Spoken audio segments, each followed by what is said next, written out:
I recently received a message from someone that was headed Saul Paul. And I'm going to read that to you, and then I'm going to read my response to them, and then talk more about this afterwards. This is their message to me. Hello to you and your wife. I ran across your wife's channel and then to yours through hers. I wanted to send a quick comment about your video, Judas Iscariot's bishopric in the Roman Catholic cult. Have you ever considered Saul of Tarsus as a beast or false prophet? I've been studying this topic for days, treading carefully for hours upon hours. I was having issues with the number 66 being the number of books in our Bibles. Long story short, I was led to Daniel, then Acts, then to Paul. I could type for hours on this, but I'll spare you that. Laugh out loud. Here's a site listing some issues which I came up with myself. And then they left a link and wrote thoughts ? And this is what I wrote back.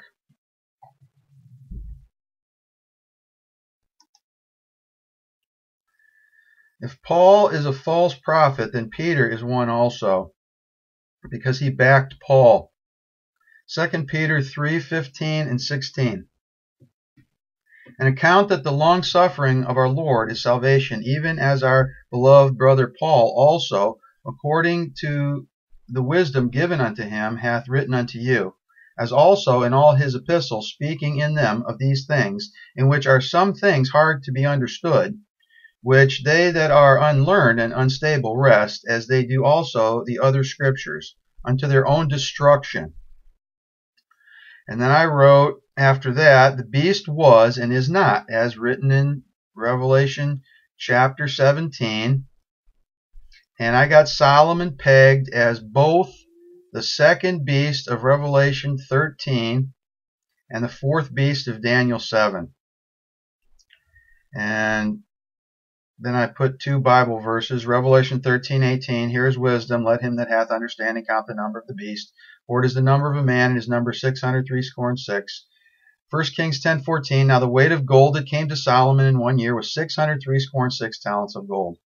And then I wrote, a lot of people who worship Solomon's image, who died the second death, say Paul was a false prophet whilst worshiping Solomon's image. Go figure, Michael. And then I attached a video that I have uploaded to my channel. It's called, And Behold the Fourth Beast of Daniel 7. And I'll put a link for that video in the description box under this video. Now, I'm going to read some words from Paul, and then I'm going to read some words from Peter. 2 Corinthians 11, verses 7 and 8. Have I committed an offense in abasing myself, that ye might be exalted, because I have preached to you the gospel of God freely? I robbed other churches, taking wages of them to do you service. And we know that the day of the Lord comes as a thief in the night. So, with that in mind, I'll go to 2 Peter 3, verse 10. But the day of the Lord will come as a thief in the night, in the which the heavens shall pass away with a great noise, and the elements shall melt with fervent heat. The earth also and the works that are therein shall be burned up. And I'm going to go back to 1 Corinthians chapter 9. I'm going to read verses 18 to 21. The words of Paul. What is my reward then? Verily, that when I preach the gospel, I may make the gospel of Christ without charge, that I abuse not my power in the gospel. For though I be free from all men, yet have I made myself servant unto all, that I might gain the more. And unto the Jews I became as a Jew, that I might gain the Jews. To them that are under the law, as under the law, that I might gain them that are under the law. To them that are without law, as without law, being not without law to God, but under the law to Christ, that I might gain them that are without law. Yes, the things that Paul wrote are hard to be understood for people, just like Peter said, because when you have the whole law, when your heart is circumcised in the spirit, and you have the whole law then on your heart and in your mind, we think different than the Gentiles, because when he fulfilled the whole law, it became of necessity that the law changed, just like it says in the New Testament. People who have the whole law written on their hearts and minds are lawful. The others have a form of law and not the law. The law is spiritual. Paul wrote that, and again, Peter did back Paul, and the thing is that a lot of people see Paul. He wasn't rich like Solomon. He suffered adversity. Once these things happened, and that light shone round about him, and he changed then. He persecuted churches before that, but when that happened, and when I read his words, he speaks in a way to free people, and I'm talking about this difference. These people that tend to justify themselves by the doings of Solomon, like these courthouse judges who are legal extortioners. They just look what they do. It's like they have this revolving door of people that they just keep. They have the cops arrest people over nothing a lot of times. A lot of it is they'll say loitering or just ridiculous things that they just keep charging people for. These people are rich.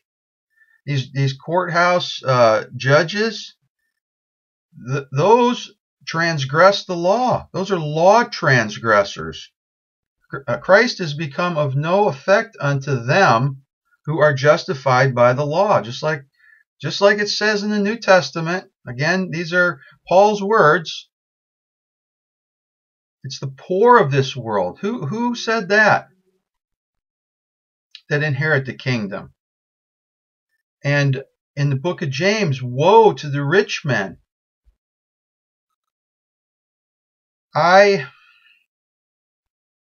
Paul had his travels, and I understand his frustrations, because this has been my life in a way. I gave up everything. I had to, from what God let me understand. I could not do the things, be involved in that world and just keep going along with what they were doing. Once I realized what was happening, I saw bad things coming, and we're in a time of great trouble right now. But what I keep seeing is the people that justify Solomon, who set up the pillars of law for these legal extortioners and these lawyers, they're disgusting to me. They have some of these people have billboards, and they'll be up there with a big smile on their face. Have you been injured in an accident?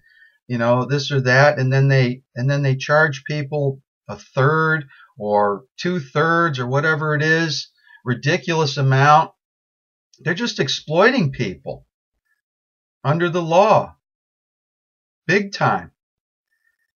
Solomon, they keep people, they come and they say, talk about Paul being a false prophet, but they skip over Solomon time and time and time again. Solomon, as I have said before, he made a high place for Molech.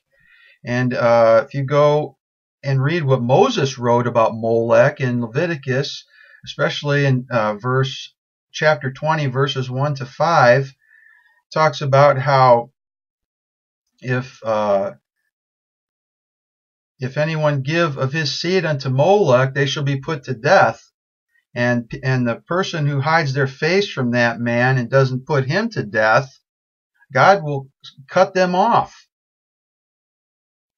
Solomon broke God's covenant. Everything changed because of that. Because of that happening, he justifies the rich men who are damned under the law. Solomon does. So this is the thing. So many people are caught up in the world, and they have their things. They have their house. They have their car. And what does it take to maintain those things, to keep those things? And if you get right down to it, they have to tend to sell out to the world to maintain those things. I don't have those things.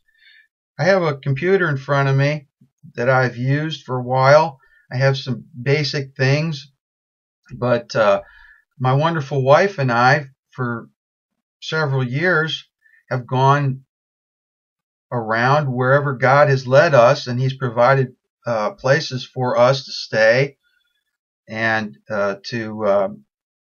she talks about her visions and talks about things, and I've been talking about things. We're not sold out for money. And I'm not saying that to raise myself up or to sound self-righteous, or I don't have an ego problem. But the thing is, people don't realize how thick idolatry is that's happening. Over and over and over again, people are, coming, these people that, especially these old covenant Jews in reestablished old covenant Israel, that is not the Israel of God. That's the Israel that God gave up, that they established in 1948. These people, they don't want to hear Paul, the things he said, but also they reject Christ and the blood of the Lamb for their continual ritual practices under the law, which is witchcraft. That's the synagogue of Satan. So this person that wrote to me, I'm not saying anything against them. They sound like someone who might sincerely be searching for truth. I want to say that, but these things just keep coming up. It's like they question Paul, they question Paul, they question Paul. Question Solomon. Question the fact that God never told David to have Solomon build that house.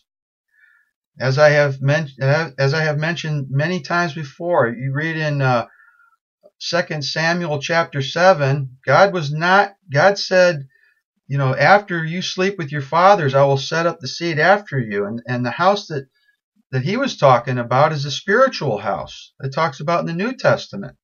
But David jumped the gun on these things.